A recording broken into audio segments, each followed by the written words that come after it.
They say it's about the journey, not the destination. And nowhere is that more true than on the 469-mile scenic road dubbed America's favorite drive. This is the Blue Ridge Parkway. This week, I'm spending 48 hours exploring 230 miles of the Blue Ridge Parkway in North Carolina and Virginia. I'll discover spectacular waterfalls, nearly drop my phone off a mile-high bridge, soak in the vibrant Appalachian culture, and take in the iconic stops of this all-American road trip. So buckle up and let's hit the road. What's up, friends? I'm Brooke, aka Brooke in Boots. I quit my job as an attorney in New York City so I could spend more time hiking, road tripping, and exploring this incredible world. I'm bringing you along on the ride and sharing advice so you can live the adventurous life you've always dreamed of. Don't forget to like and subscribe, and let's hit the trail. Good morning. So I am just outside of Blowing Rock, North Carolina, where I just spent an awesome 3-day weekend doing an annual girls trip that I do with my friends every year. And I'm about to head home to Washington, D.C. Now, there are 2 ways we can get there, so we've got a bit of a decision to make today. The first is to take the interstate directly home, and that takes about 7 hours. And then there's the second way, which would take about 350 miles on one of America's most famous scenic drives, the Blue Ridge Parkway. And that would give us about 48 hours to explore a little over 350 miles. And I bet you can guess which one we're gonna do. The Blue Ridge Parkway travels 469 miles through the Blue Ridge Mountains, part of the Greater Appalachian Mountain Range. Stops along the parkway are identified by mile markers, starting at mile 0 in Shenandoah National Park in the north, and ending at mile 469 at Great Smoky Mountains National Park in the south. After leaving Blowing Rock, North Carolina, I'm headed south to mile marker 316 before heading back north towards Shenandoah and home to Washington, D.C. So our first stop is one of the most popular spots on the Blue Ridge Parkway, and that is Linville Falls at around mile 316, just outside the town of Linville Falls. Linville Falls is one of the most impressive waterfalls along the parkway. Here, Linville River spills over 2,000 feet as it makes its way down the gorge. There are a couple of trails here, ranging from moderate to longer, strenuous hikes with views of the different falls along the way.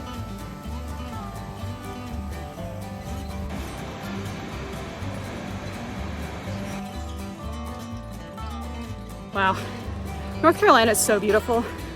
I haven't been here in a couple years, so I kind of forgot, and I'm originally from California, so I'll admit to being very biased about West Coast, Best Coast, but this really is spectacular.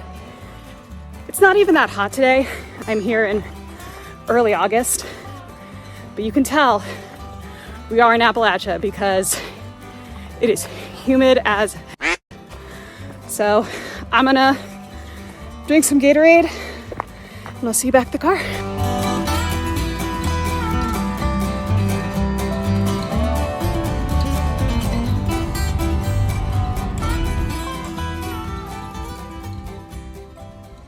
Well, we've made it to about mile 306 of the Blue Ridge Parkway. We're heading north now, and it looks like our clouds have started to disappear, which is good news because we are going up in elevation next. Specifically, we're going up there.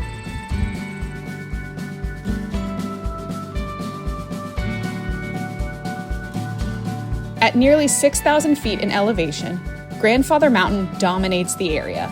Unlike the rest of the parkway, the peak of Grandfather is privately owned, and you'll have to pay an additional fee that is not included in your regular National Parks Pass in order to drive to the top. If you have the time and the hiking stamina, there are several very long, strenuous trails that lead to the peak from the local state park, so you don't have to pay an entrance fee if you hike in, but since I'm short on time, I'm forking over the $25 entrance fee and heading straight for the top.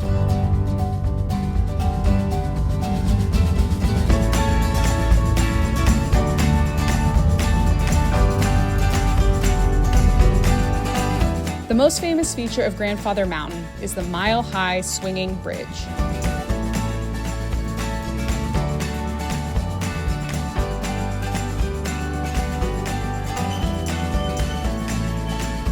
If you have a fear of heights, the bridge isn't actually as terrifying as it sounds. The swinging bridge isn't a mile from the ground, but rather a mile high up in elevation. Still, it's an 80 feet drop from the bridge to the gorge below, which means this would be a really bad place to drop your phone, which is almost exactly what I did here. Oh boy. That was so close. Did you see that? Yes.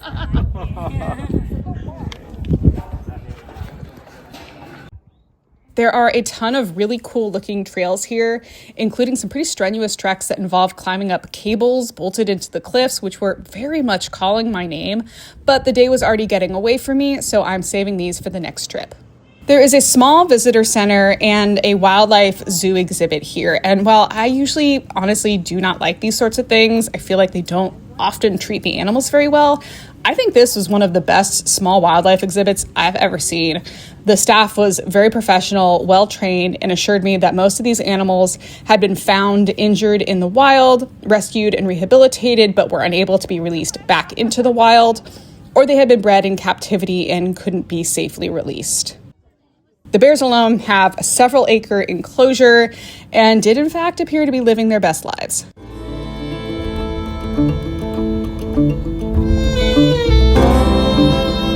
So we have one last stop to make in North Carolina on the Blue Ridge Parkway before we're going to head over to Virginia for the evening.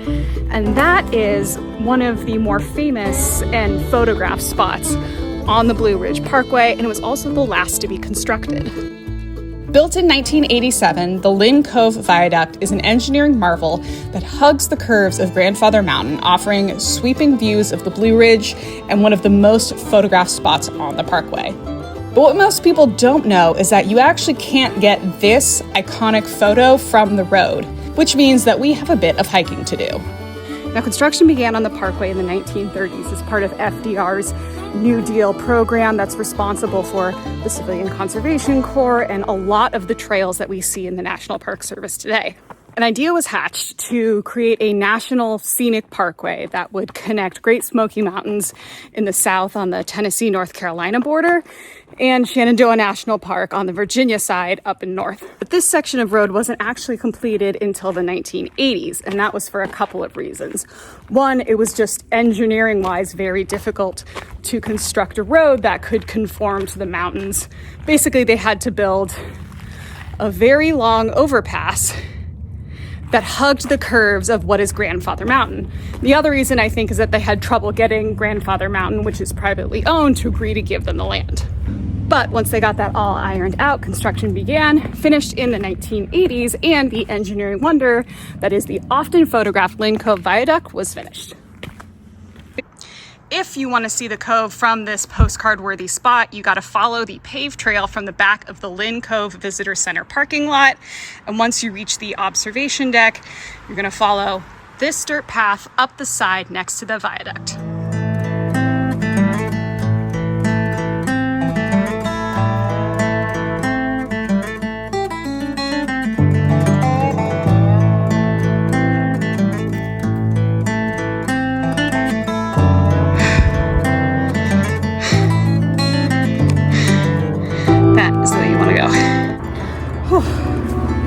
I'm exhausted. This better be one really cool piece of road. All right, here we are.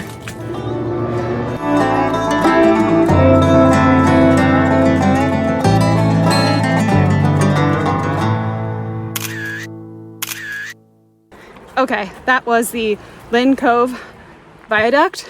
Oh God, I'm sweaty. Was it worth it? I mean, sure, it's very cool, and I think I got some beautiful photos, and it's unlike any other piece of engineering I've ever seen. I don't think it's worth the, frankly, kind of pain in the ass hike to get out there. So if you're traveling the Blue Ridge Parkway and don't have a ton of time, I wouldn't put this on your list, but I don't know, maybe I'm wrong. Let me know in the comments.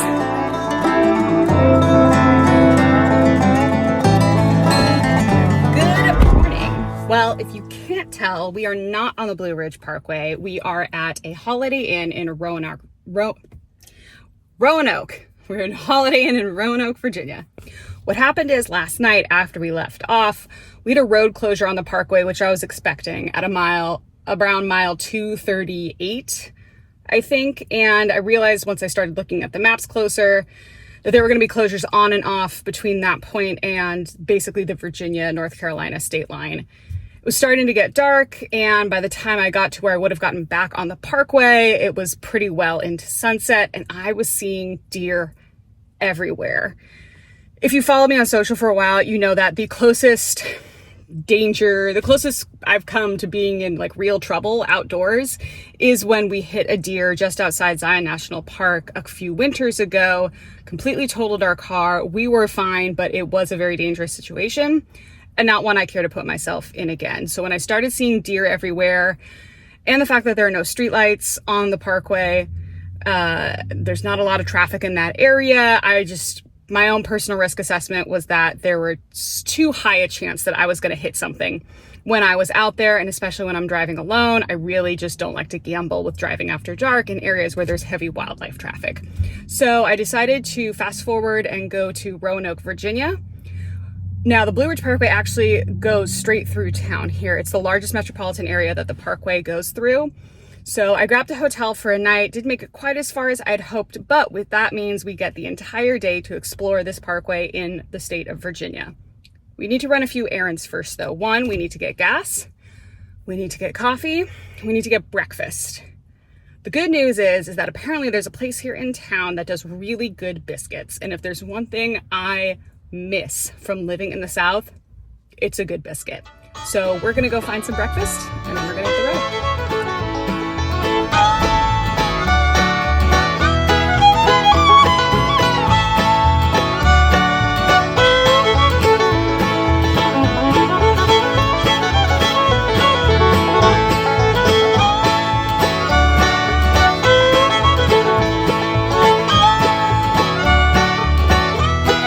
While this section of the Blue Ridge Parkway in Virginia doesn't have quite the spectacular views as North Carolina, there are a ton of cultural stops along the way in the parkway here that are very worth your visit.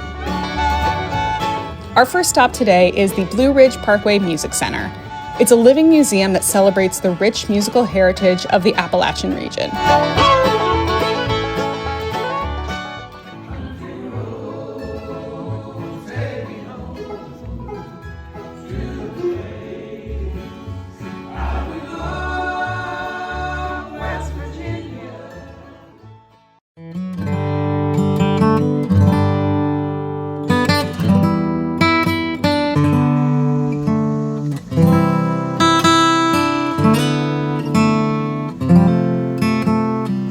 We're here at Mabry Mill, which is one of the more popular stops in the Virginia section of the Blue Ridge Parkway.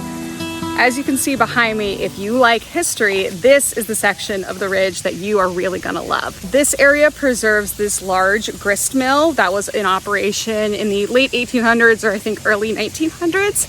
And in the area, they've relocated historic structures sort of throughout the history of Appalachia. You've got a moonshine mill, you've got a blacksmithery, and there's a lot of interesting plaques and history.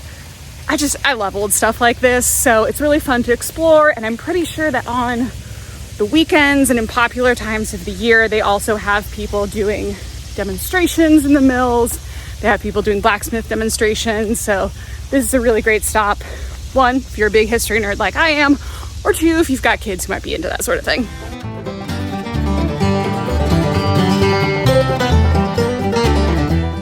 And of course, what would be any history of Appalachia without some good old-fashioned moonshine?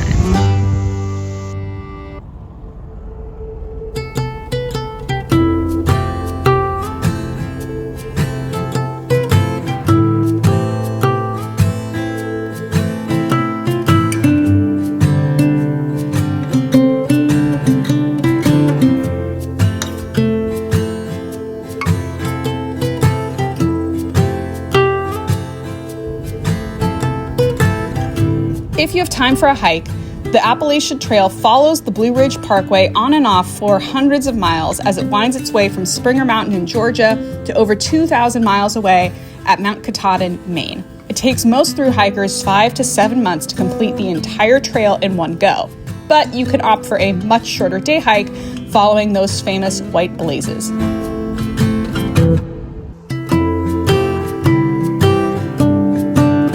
My last stop on the Parkway, at least for this trip, is the secluded and tranquil Peaks of Otter. Here you can stop by the lodge's restaurant and bar, grab a pint, check in for the night, or just take a stroll around the lake.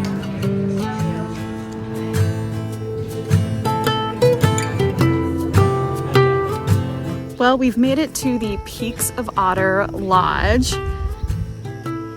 Right here behind me, we're at mile about 86 of the Blue Ridge Parkway, and the sun is finally starting to set.